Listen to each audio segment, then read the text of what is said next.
From the astral world. We come at birth and there we shall return at death. Someone asked me why we should try to connect with the astral world now. To this I reply, because that is where you will realize the freedom of your true nature. You were there as a soul cloaked in an astral form to start with, and because you are not there now and have lost that memory, is why all your misery persists. By entering that other world, we learn the causes and healing of all suffering and diseases. We discover the secret of our existence. What happens after death and where we were before birth, and how to live in the material world without losing our divine connection. This world has a lot of limitations and the astral world has none. When a soul leaves the expansiveness of the astral world to be born on earth, that human baby finds himself restricted and confined in the mother's womb and wants to get out of it, but can't. For 9 months he has to wait. Then he is subjected to the helplessness of infancy as he grows into adolescence. He must fight his way through passions and emotions, which, if he doesn't control, will get him into all kinds of misery. Then he marries, struggles to support a family, and perhaps is happy for a little while. But as he gets older, everything starts to go wrong with his body machine and eventually he dies. Every day, this drama of mortal limitations, whatever be its minor variations, is playing itself out in your life and still you cling to this world as most desirable. It is not. If you could perceive the astral world, you would know that it is infinitely more real than the earth plane, which is just inert matter without the enlivening powers of the upholding astral world. Material existence is only a shadow of that higher, finer dimension of reality. This world is the result of the astral world. The blueprints of everything in the physical universe have been astral conceived. All the forms and forces in nature, including the complex human body, have been first produced in that realm where God's causal ideations are made visible in forms of heavenly light and vibratory energy. Then they are materialized in physical form out of the ether.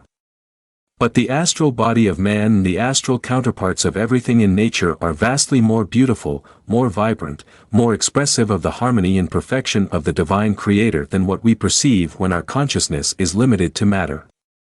The astral world is not the ultimate liberating experience.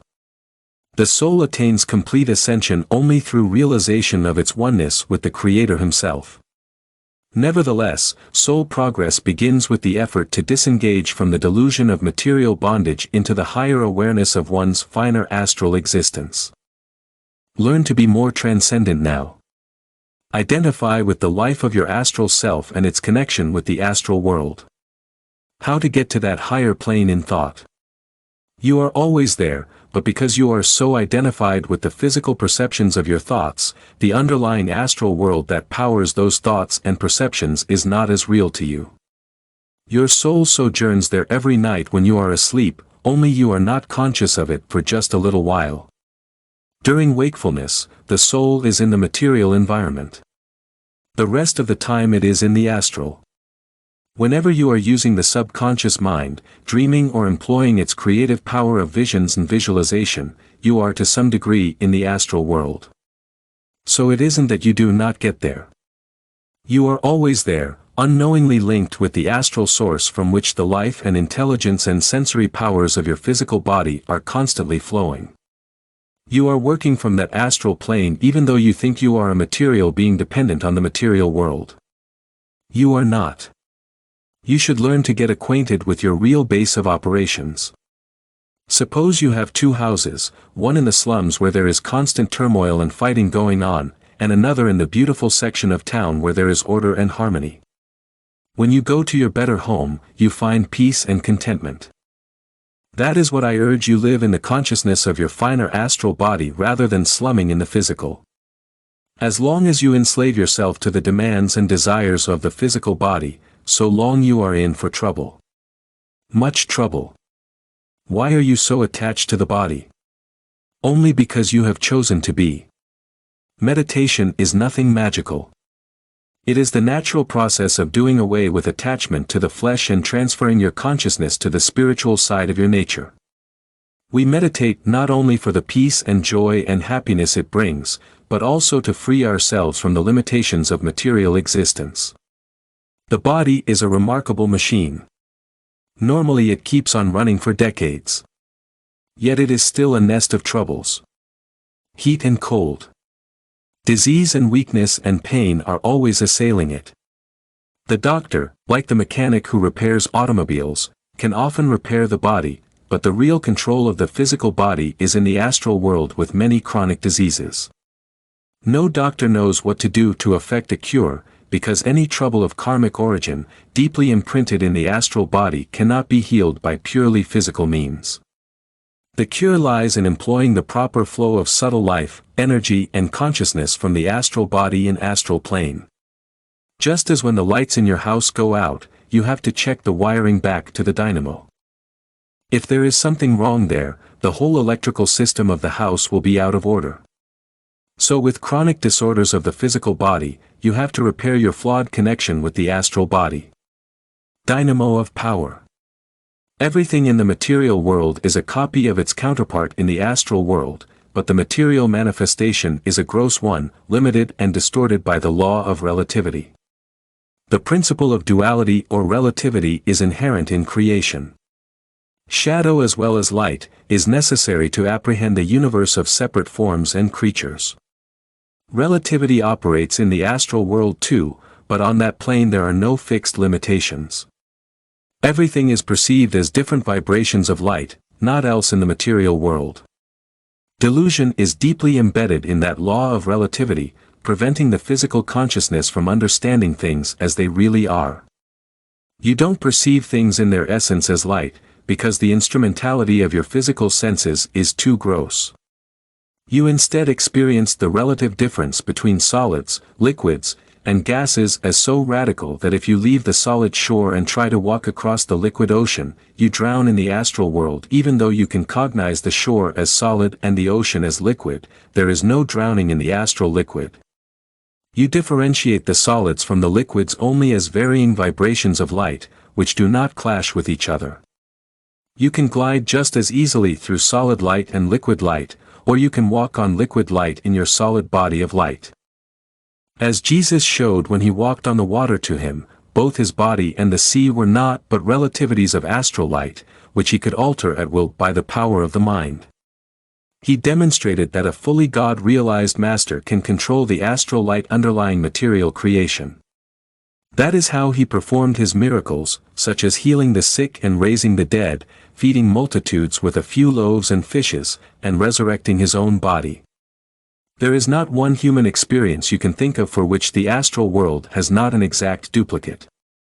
You can experience birth and death and marriage and diseases and everything that you see in the physical world. Relativity of light can create sensations and perceptions experienced as real in the material world. Because the law of relativity is so heavily laden with delusive power, man is constrained by those realities. In the astral world, everything is changeable at the command of the mind. How important it is to live in that final realm. I am all the time there. Even now, as I am talking to you, such happiness comes. There are no words I can use to describe it to you. In this gross world, you get tired of everything. Even the most enjoyable things eventually become tedious or boring. But in the astral world, the creations of your will are ever new. You will never tire of that world. If you want to be young, you can be. So if you want to appear as a man or as a woman, or in any form you wish, you can do so. You do not have to worry about money for your needs. A mere command of your will provides whatever you want. Wouldn't it be wonderful to be able to do that here? This earth is so limited. Some persons have plenty, while others starve. But in the heavenly astral world there are no such inequities. Every being has according to his desire. If you want an opulent palace, it is there for you. If you want snow or heat or light or rain, you can have it just by the power of thought. With astral light, the mind can create anything. You are free from all limitations when you know the kingdom of heaven. The kingdom of God, which is behind this world, is God, a hoary man sitting on a throne at some point in space, surrounded by winged harp-playing angels. That is a limited concept held by some dogma artists whose understanding cannot conceive the real nature of God as spirit. The infinite absolute. Men without wisdom consider me the unmanifest as assuming embodiment, like a mortal being. Taking a form, not understanding my unsurpassable state. My unchangeable, unalterable nature. I, the unchanging and everlasting, sustain and permeate the entire cosmos with but one fragment of my being. The Bhagavad Gita 7:24. The invisible God, however, can also become visible saints who by samadhi meditation have gone into the astral heaven higher than the ordinary astral world, where most souls go after death. Tell us that God is not only formless, but that he takes form also. In fact, it is that one spirit who has become everything in this universe. He is not only the impersonal absolute, he can also be very personal, manifesting as the Heavenly Father or the Divine Mother, or in any deity form that his devotees want to see, but he cannot be limited to a form in spirit. God and all his angels are absolutely one. Likewise, no delusion of separation or finitude is imposed on those souls who have found their final liberation. But because souls retain their individuality, they can reappear from the light of spirit as separate forms. At the time when a soul is liberated and returns to God, the Lord and his ascended saints take individualized forms, and there is great rejoicing and festivity, a wondrous celebration in the supernal astral heaven of celestial beauty and bliss. In that paradise, if there were only the one light of undifferentiated spirit, there would be no guests, no food, and therefore no festivity. Just as the one beam of light from a movie projector passing through a film of individualized images can show a grand festivity of interacting characters on the screen, so in the heavenly celebrations, everything is made of light. God and a deity form the angels, the devotees. All are made of the inconceivably subtle light of pure consciousness, differentiated by their own will into individualized forms. When the celebration concludes, they dissolve themselves again into the ecstatic bliss of undifferentiated oneness, merging into the one light, one spirit. There are no limitations, no forced routine in heaven. Advanced astral beings can order their environment and actions just as they please. It is freedom, eternal. If you want to go to the farthest star, traveling through the ether faster than light, you are allowed to do so. You can be a star, a human being, an angel, anything you want to be all at will. These are some of the advantages of the ultimate realms of the astral world. Of course, most souls after death do not ascend straightway to the kingdom of God. They go to one of the higher or lower regions of the ordinary astral universe, as determined by their good or bad karma, and after a time reincarnate on earth. Souls who have been evil or who have strong material desires and attachments must come back soon to work out their materialistic karmic burden. Souls who are fairly virtuous on earth have the chance to stay longer in the better astral regions, and when they reincarnate on earth again, they have an inborn impetus towards self-improvement and spiritual progress that we go to the astral world automatically after death. But why wait for death when you can have that greater freedom now, even while living in the physical body? Unless you are somewhat advanced, your astral sojourn in the after-death state may be more like a rejuvenating sleep, with astral dreams interspersed with short periods of conscious astral wakefulness until you wake up in your next earthly reincarnation. But if you can consciously get into the astral world now, you will be able to go there consciously after death, and you will be able to come back again to earth consciously. When the time is right for you to continue your lessons in the school of earth, life, and when your earthly karma is burned up, you will enter the astral heaven and never have to take another forced earthly incarnation. What is the use of giving so much of your attention to this world? I am not wasting my time here because I made the necessary effort in meditation to find God. Even when I'm working in the fields or mixing with people, I behold that great light. Such joy every minute, every second. No matter what I am doing. Once in a while I feel I'm in this world, and once in a while the Lord withdraws my spirit in ecstasy and my body is lifeless. There is no wind, there is no body, there is no sunlight. There is no ocean. There is no breath. There is no temple. There is just one light, that light eternal, and then as my consciousness comes down, I see that light change itself into the temple, into the wind, the ocean, and into my body. It is like the movies. The one beam of light is throwing all those different scenes on the screen. How pure is this light? How powerful and how terrible is the movie which it throws on the screen? That is how life is when we keep our minds on the light. It is wonderful. But when we concentrate on the world, we are caught up in the terrible drama of delusion. Until you realize this through meditation. The world is a prison, all trouble and disease and disappointment. Most of the people are poor. Most of the people are sick. Most of the people are unhappy. You may think you are all right now, but you don't know what might happen to you the next minute. Why don't you seek to know your real self, cloaked in light in the astral world, instead of being subject to 1,000 sufferings? In this gross world, body is not well. Eyesight is going. Stomach is weak. Why should we tolerate these things? We have subjected our souls to such delusion. Everyone looks for the latest diet or vitamin to be a little stronger, a little healthier. But all these things you make such a fuss about will sooner or later fail you. That is why Jesus said, "Take no thought for your life what ye shall eat, neither for the body, what you shall put on." Now do you understand why he said that? He wanted us to concentrate on the unlimited divine source of life, not on matter. Think of those in Europe whose lives and homes are being destroyed by the bombs of war. This earth is perpetually a place of war, the battle of good and evil inherent in physical creation, bombs of suffering are falling everywhere. The animals fight and eat one another, and supposedly superior man behaves no better. If you were animals, you would say, "This is my cave. And if any other animal comes near me, I will kill it." That is how territorial nations are fighting today. But where will the instigators be? 100 years hence, they will be gone from this earth, and it will have no more importance to them than a forgotten dream. Man should rather use his brief span here to achieve something lasting, to find freedom in God. The only purpose of life is to get away from the delusion of this material world. Wait no longer. How dare you forget God? I testify to you of the existence of God's astral kingdom. Now why don't you seek it? You are always trying to create that picture of perfection here on earth. But it is fruitless.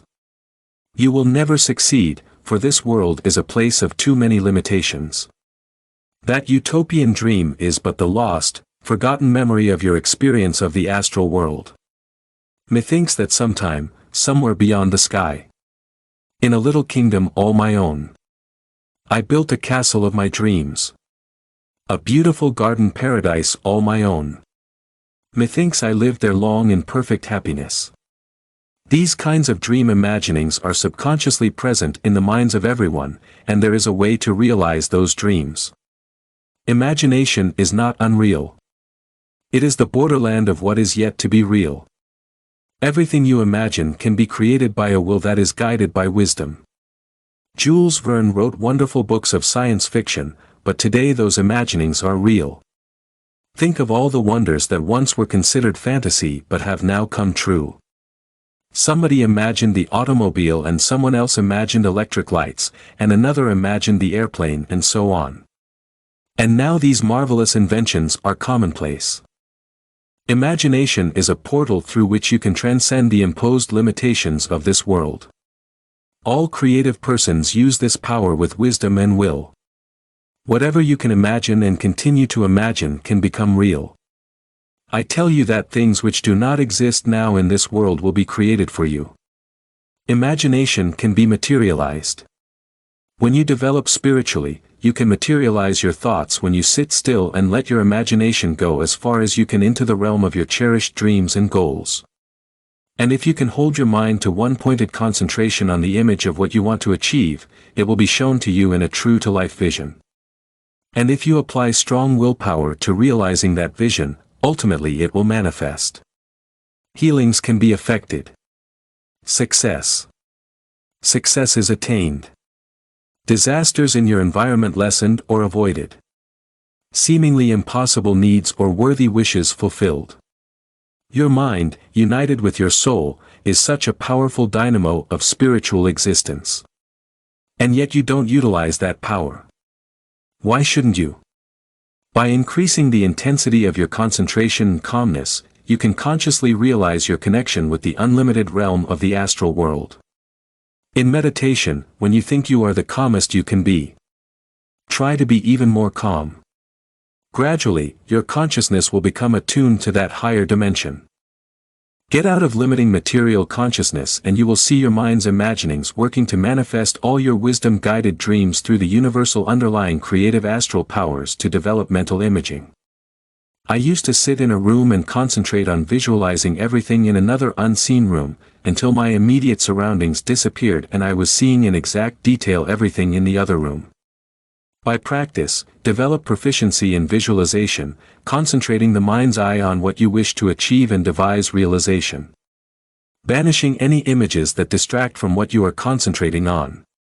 These powers of imagination used together with the power of will, power of inner silence, power of concentration and opening of the spiritual eye will lead you to the astral realm and increased ability to manifest your thoughts in material form, such as the power of thought.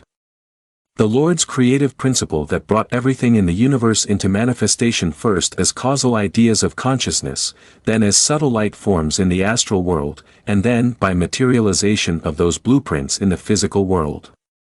As self-realization students know, when your spiritual eye is open, in meditation, you see the astral light of the spiritual eye as a ring of golden radiance encircling a sphere of opalescent blue, and at the center a five-pointed silvery white star. If you can penetrate that star, you are immediately in God's kingdom, in the astral world. So learn to concentrate and meditate deeply. Though the spiritual man experiences the physical world and works through the instruments of the physical body, he does not identify himself with any sensation of the body. He is always centered in the spiritual eye. I never take my mind away from there, no matter what I am doing. If you keep your mind there, the calming and spiritual rising influences flowing from the astral world will make you a different person than you are now. Don't have restless, shifty eyes. If your eyes are always distractedly looking everywhere, your mind is likewise wandering. Eyes that are constantly blinking reflect the consciousness of a nervous individual. Keep your mind calm and centered at this point between the eyebrows, not flitting restlessly in matter even when you are sleeping. Your mind should be at that spiritual center. If your body and mind are still in meditation, and you keep your gaze and attention turned upward to that point, you will experience the blessings of the astral world consciously. That is why saints in ecstatic communion are depicted with upturned gaze, looking up into heaven. By concentrating on the spiritual eye in deep meditation, one can penetrate into that higher dimension. Your astral body is there now, though your mind and physical body are here. You depend on what you can see with your two physical eyes, and that keeps you continually deluded. If you look into the spiritual eye, you will know the true nature of everything and can receive the right answers in business and all other matters. You can use this power all the time. It is unlimited within you. When you live at will in that astral world, you will be guided by the Supreme. I am not giving you this lecture to make you mystical, or to stir in you a desire for the entertainment of phenomenal experiences and powers. The point is to awaken you from the delusion that you are a limited mortal, helplessly subject to the whims of physical existence. You live, move, breathe, act because of your innate astral self and its powers flowing from God. This true incarnate nature is what I want you to realize and utilize. Know yourself as connected with the omnipotent source of your being. Imagine. Affirm will meditate to realize your true self as the soul cloaked in a wonderful astral form of light and power. That thought alone, far from making you otherworldly, energizes your life and accomplishments in the here and now. When I work, I concentrate on what needs to be done at that moment. I do it, then forget it until it needs my attention again, and if I can't do it, I don't let it distress me.